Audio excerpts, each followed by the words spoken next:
ఒకసారి చూద్దాము. ఇప్పుడు తరుణి తరుణం రాష్ట్రంలో కొత్త మహిళా నాయకత్వం పెరిగే సూచన. నియోజకవర్గాల పునర్విభజన 33% కోటా కారణం. రాష్ట్ర అసెంబ్లీలో 60 మంది అతివలకు అవకాశం. ఇప్పటికే రాజకీయాల్లో ఉన్న వారికి అదృష్టమే, కొత్తగా రావాలని అనుకునే వారికి సువర్ణ అవకాశం.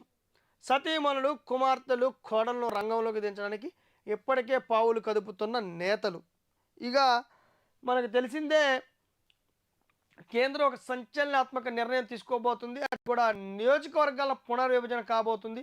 ఇక రాష్ట్ర వ్యాప్తంగా, దేశవ్యాప్తంగా కొత్త నియోజకవర్గాలు రాబోతున్నాయి, వెలుగులోకి రాబోతున్నాయి. ఇప్పుడు ఈ నేపథ్యంలో కొత్త నియోజకవర్గం వస్తే సాధారణంగా అక్కడ మొత్తం పరిస్థితులు మారుతాయి, రాజకీయ పరిస్థితులు కూడా మారుతాయి. అక్కడ ఎమ్మెల్యేలు కొత్తగా తయారవుతారు. కాబట్టి ఈ నేపథ్యంలో అటు 33% రిజర్వేషన్ తీసుకొచ్చే దిశగా కూడా తీసుకురావాలి. కాబట్టి ఇప్పుడు టీజీలో చూసుకుంటే, తెలంగాణలో చూసుకుంటే 119 స్థానాలు 182 స్థానాలకి, అంటే దాదాపు 60 స్థానాలు పెరుగుతున్న నేపథ్యంలో ఇక్కడ ఏం జరుగుతుందంటే 33% రిజర్వేషన్ ఇవ్వాలి.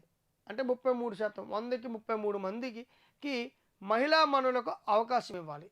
సో 180 స్థానాలకు పోయేసరికి ఇక్కడ రాష్ట్రంలో 60 స్థానాలు మహిళలకి పెరిగే, కొత్త నియోజకవర్గం పెరిగితే మహిళలకి 60 స్థానాలు వస్తాయి. తెలంగాణలో 60 మంది మహిళా ఎమ్మెల్యేలు రాబోతున్నారు.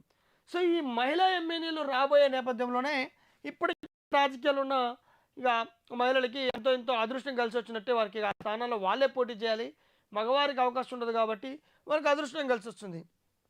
ఈ నేపథ్యంలో కొత్తగా రావాలనుకునే వారికి సువర్ణ అవకాశం అయితే, ఇప్పటికే సిట్టింగ్ ఎమ్మెల్యేలు, ఎంపీలు, లేకపోతే కీలకంగా వ్యవహరించిన నాయకులు, ముఖ్య నేతలు ఇక తమకు అవకాశం లేకపోతే తమ భార్యలను, కూతురులను లేదా కోడలను ఎవరినో ఒకరిని అక్కడ రాజకీయ ప్రవేశం చేపించి వారికి సీట్లు ఇప్పించుకుని తీసుకుని కూడా అప్పుడే పావులు కదుపుతున్నారంట కీలక నేతలు. అసలు ఏంది తెలంగాణ రాజకీయాల్లో మహిళా నాయకత్వం పెరగనుందా?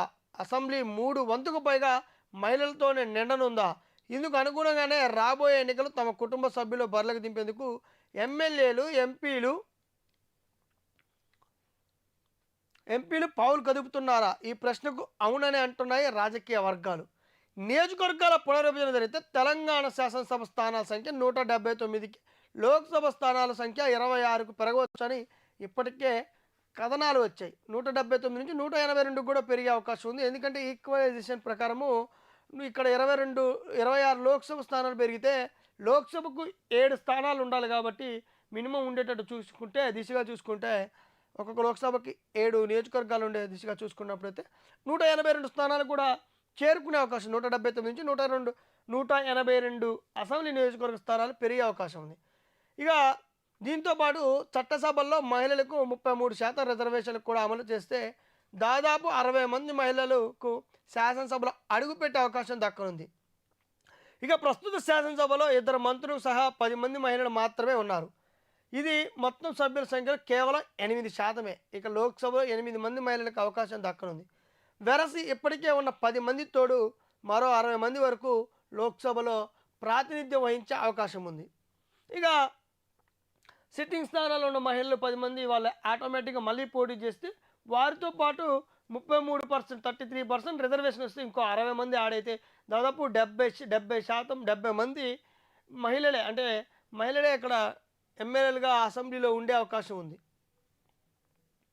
సో ఇక ఈ అంశమే ఇప్పుడు చర్చ పోతుంది. ఎప్పటి నుంచే అడుగులు వేస్తున్నట్లు కూడా తెలుస్తుంది. ఇక ఎక్కడైతే కొన్ని స్థానాలు, సిట్టింగ్ స్థానాలు కోల్పోయి అక్కడ మహిళా రిజర్వేషన్లు వస్తాయో అక్కడ ఇప్పటికే ప్రాతినిధ్యం వస్తున్నా, లేకపోతే ఫ్యూచర్లో రాజకీయాలు చేయాలంటూ కూడా ఆలోచించుకున్నటువంటి నేతలు ఎవరైతే ఉంటారో, ముఖ్య నేతలు, వాళ్ళని ఇప్పటికే తమ సతీమణులను, లేదా తమ కూతురును లేదా కోడలను ఎవరో ఒకరు తమ కుటుంబం నుంచి ఒక మహిళను అక్కడ రాజకీయ అరంగేట్రం చేసేందుకు కూడా వాళ్ళు సిద్ధం చేస్తున్నట్టు, వ్యూహాలు పన్నుతున్నట్టు కూడా తెలుస్తుంది. కసరత్తు చేస్తున్నారు ఇక అని కూడా తెలుస్తుంది.